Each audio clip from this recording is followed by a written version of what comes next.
Sales is the greatest profession in the world. Anybody agree with me? Who loves sales? I love sales.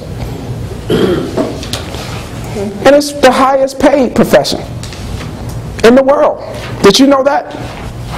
The best salespeople make more money than most employees. Matter of fact, they say it's about 30 million professional sales reps in this country, and over 50 million people that sell in some capacity. But you see it all the time. People trying to earn extra money. What do? They make extra money, right? They want to dabble on the side. They want to make a little, but they don't understand and respect the profession of a true champion, like the people in this room. We're champions. We know you owe it to yourself to get the best from everything you do. See, we are all blessed here to be at this time and this place at this moment. And we all know somebody that didn't make it to this time and this place and this moment, right?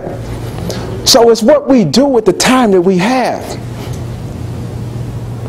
Whether we're going to complain or whether we're going to soar. How many eagles do I have in the room that soar? Show me your hand. That's just about everybody. I'm going to say it one more time, and I'm going to ask you to raise your hand. I want you to look to the right and left. If the person don't raise their hand, just look at them suspiciously. You might want to move away from them. How many of you are eagles in this room? I thought everybody's hand would move. All right. That's what I want to hear, man. We came here today to be inspired, to be motivated. So you owe it to yourself to get the best from everything that you do. It's a dangerous phrase that all salespeople use, but truly successful sales champions are never satisfied. And you know what that phrase is? And I hate it when I hear it.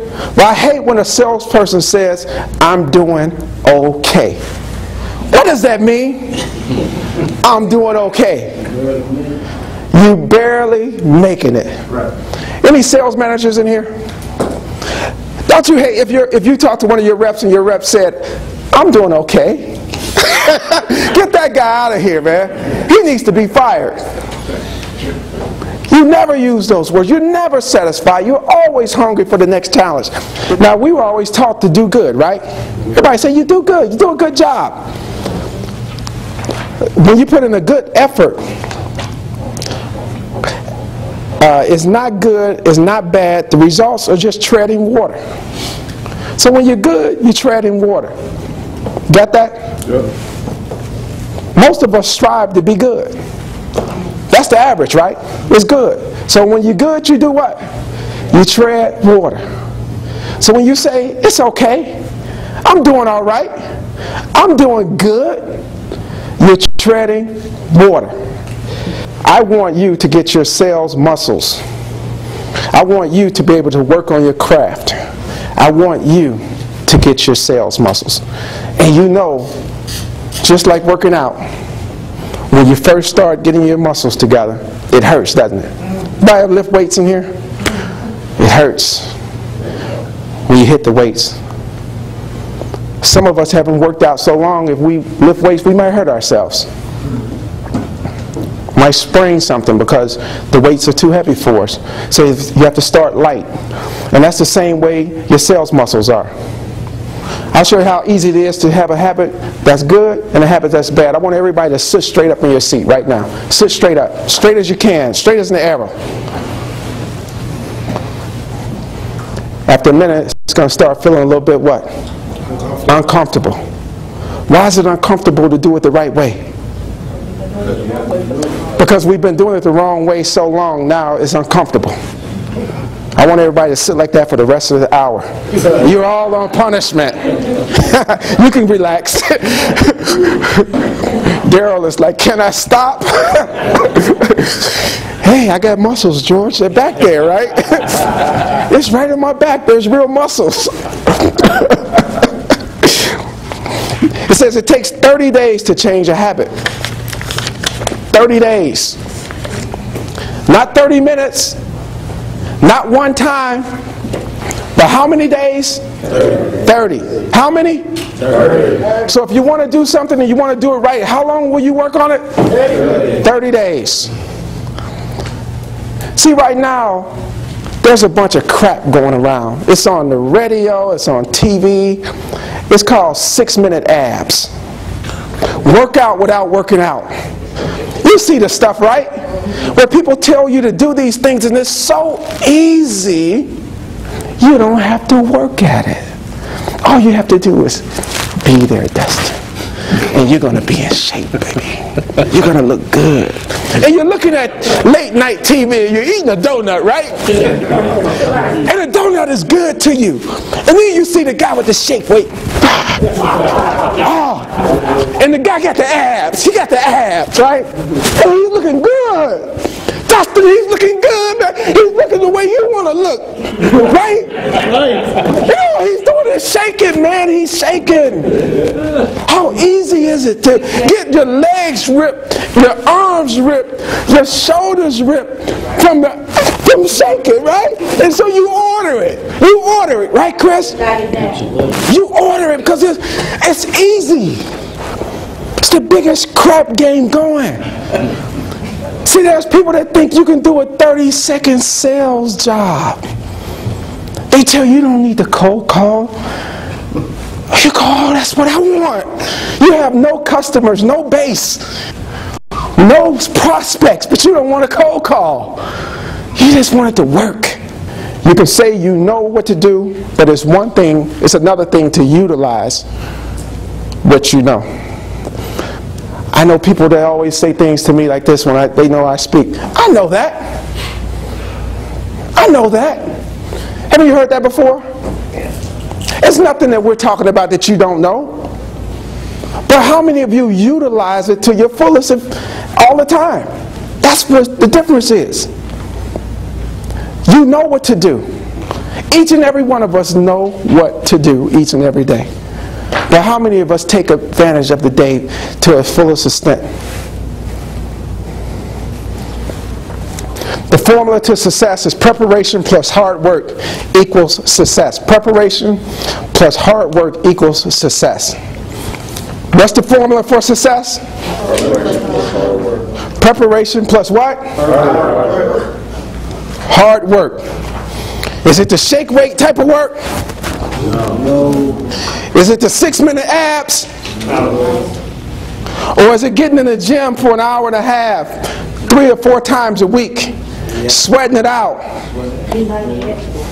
Successful sales champions strive to be in the top 10% of their industry by becoming the expert, not an expert, the expert.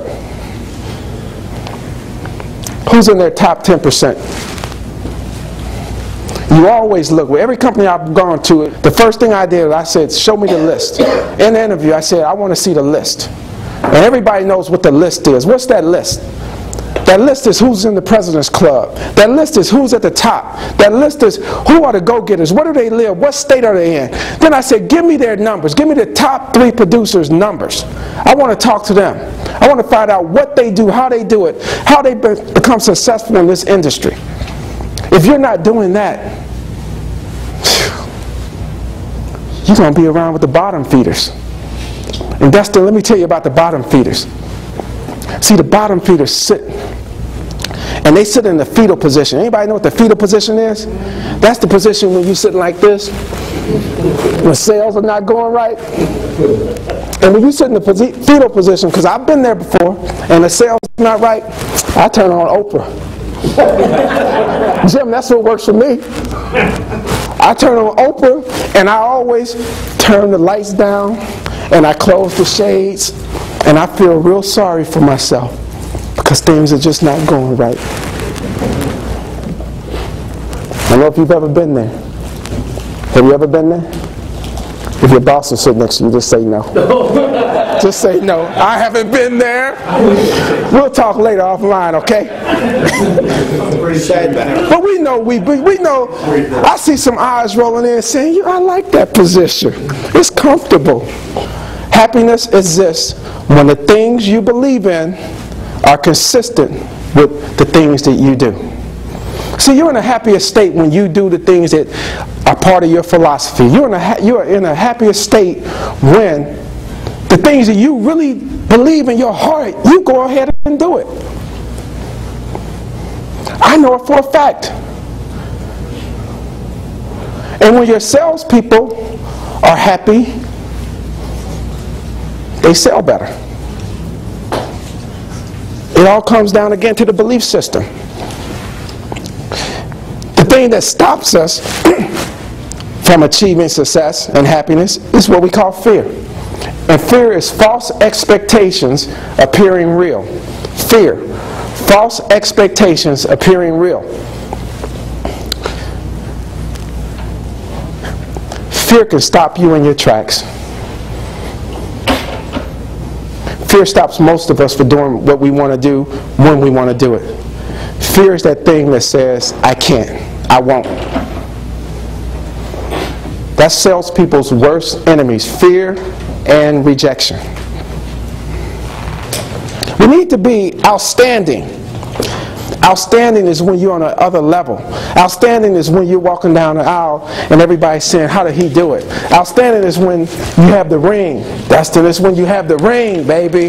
When you're number one, when you get up and talk in front of the president of the company, when you're number one and they say, here he comes. Yes, yes, yes, yes, yes, yes. The man of the year, number one in the nation. Destin! Yes! Yes! And here I was coming out from the Public League from Chicago, and I remember the coaches said, you go down and you play with the little scout team.